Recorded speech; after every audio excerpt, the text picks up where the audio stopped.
You were created on purpose, and before you came, you chose a purpose. Whether you believe it or not, there's a divine plan for your life. Each of us has a higher self, the purest version of who we are, beyond our physical bodies. Today, you're here because it's time. It's time to recognize your divinity, listen to the messages your higher self is sending, and step into the limitless being you are always meant to be. Let me tell you a story. There was once a man burdened by doubts and constantly seeking answers outside himself.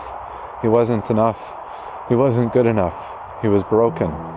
He read every book, attended all the workshops, but still felt incomplete.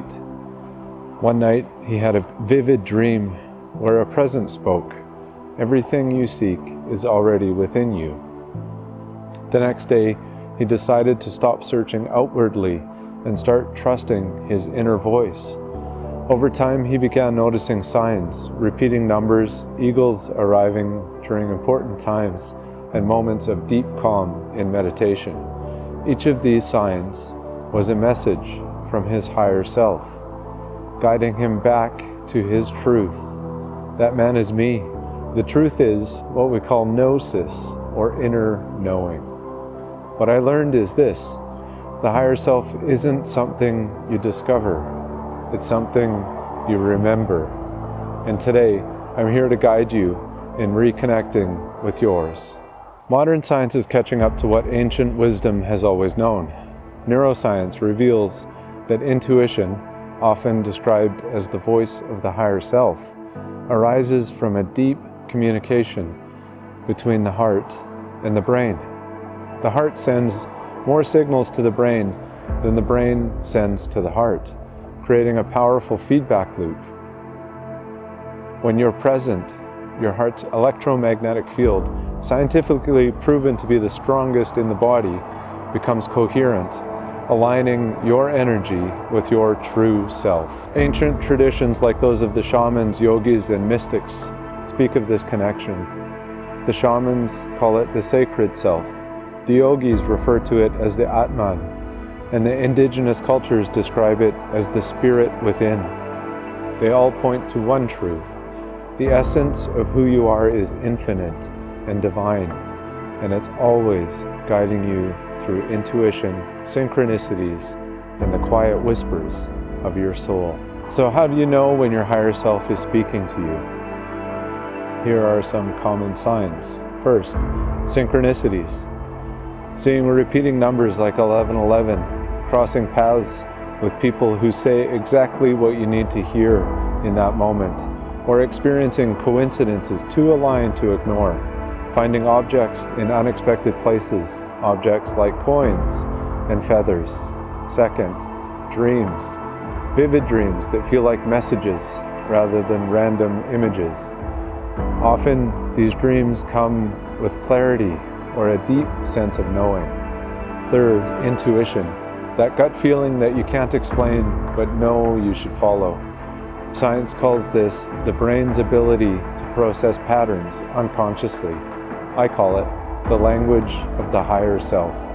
Fourth, emotional intensity. Feelings of joy, sadness, or even frustration can indicate areas where your higher self is guiding you to grow or release. The key is to slow down and listen. Your higher self speaks in stillness.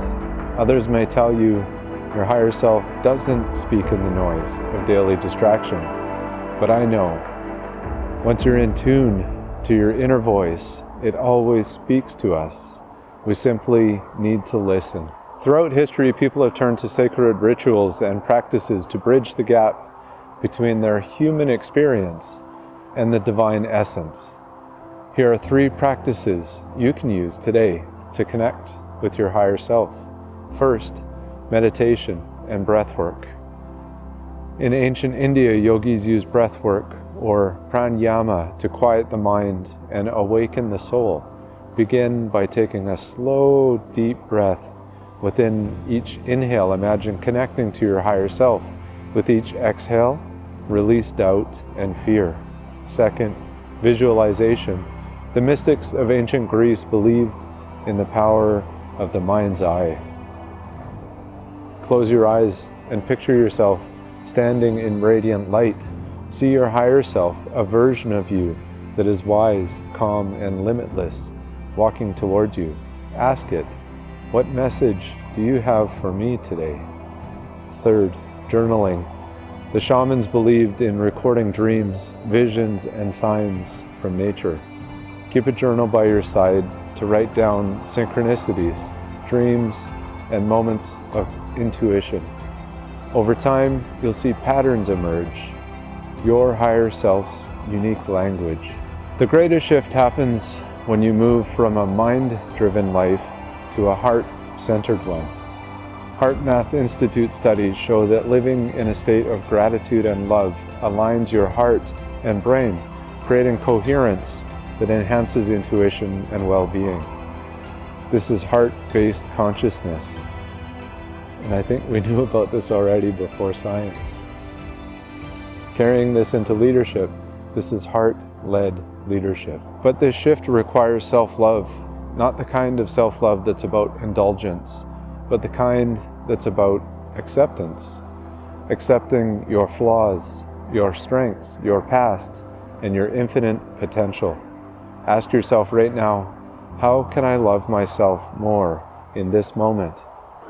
When you embrace your higher self, you stop seeking validation outside of you and realize that everything you've ever needed is already within. Living authentically means expressing yourself without fear, whether that's through art, words, or simply how you move through the world every day. The more you embody your true self, the more you inspire others to do the same. And when you trust your higher self, life begins to flow. Challenges become opportunities. Resistance becomes freedom. And abundance becomes your natural state of being. Let's affirm this together. I am divine. I am whole. I am worthy of all that is good. My higher self is always guiding me, and I choose to listen with an open heart.